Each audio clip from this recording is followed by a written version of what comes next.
Hey everybody, this is Craig from 9 Games, and this shit is blurry.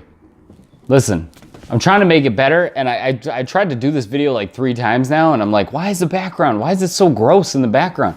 That's just the way that the game looks now. There's not much I can do about it. I can start a game.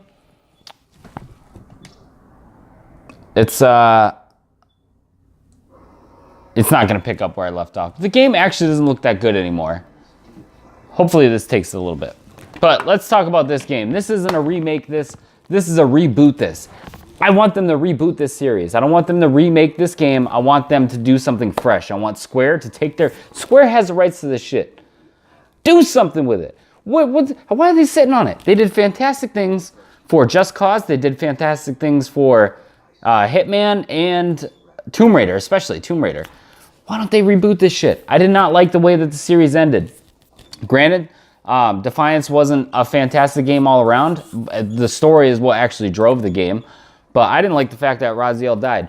I think they need to bring it back, but they need to bring it back with a proper reboot. Reboot these characters, take them out of the 90s aesthetic with the edge. Hold on here. There. I'm trying to get away from it so it zooms, focuses on this, but yeah, I love this series. I thought it was not only a great action game, I thought it was a great platformer, and it had so much potential that I feel like it got dragged on Soul Reaver 2. As far as third-person action games go, at the time that this game came out, it wasn't really my thing. And this game kind of broke the mold because it kind of felt like a darker version of Zelda, I guess is the best way to describe it. The original Legacy of Kain Blood Omen, I wasn't a huge fan of. I liked Blood Omen 2. I played Soul Reaver 2, I liked that, and I played Defiance. And I feel like with much of the trends of these games from Crystal Dynamics and IDOS at the time, I do feel like the quality dipped hard. And I think that with the proper guidance and under the right company, which I think would be Square right now, that this series has so much lore and the story is so great that it drove through what would be normally mediocre games, and they made them an epic that everyone knows this series.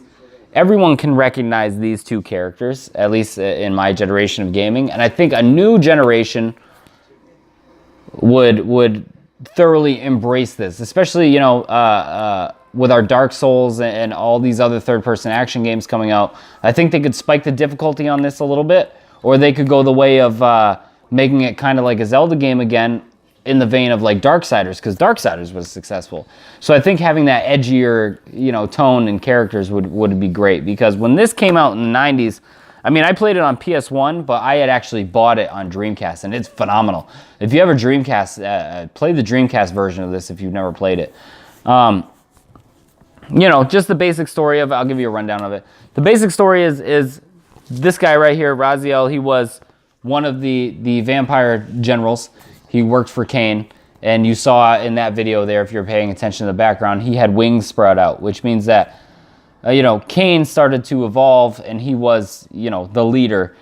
And then Raziel actually got wings, so he kind of evolved over Kain. Kain got jealous, broke his wings, and threw him down into the pit of death, or I forgot what it was called, the death well or whatever, and it basically tore his body apart, and he was reanimated by the Elder, and then later on they get fucked over by Mobius and stuff, and basically the whole series is Kain trying to Raziel trying to exact revenge on Kain.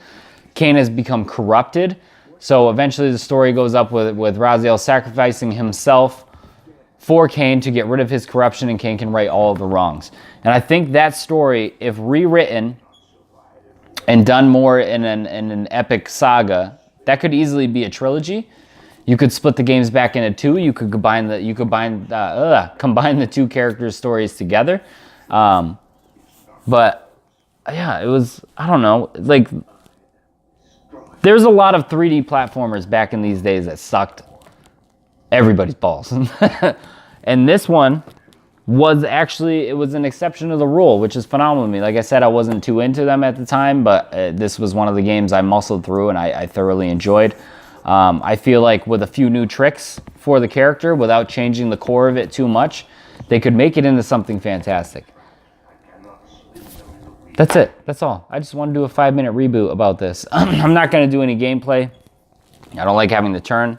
Beginning of this is cutscene heavy. I'm going off of save states, which apparently are not actually saving. So, thank you guys for watching. I have a couple more games that I'd like to do that I consider classics.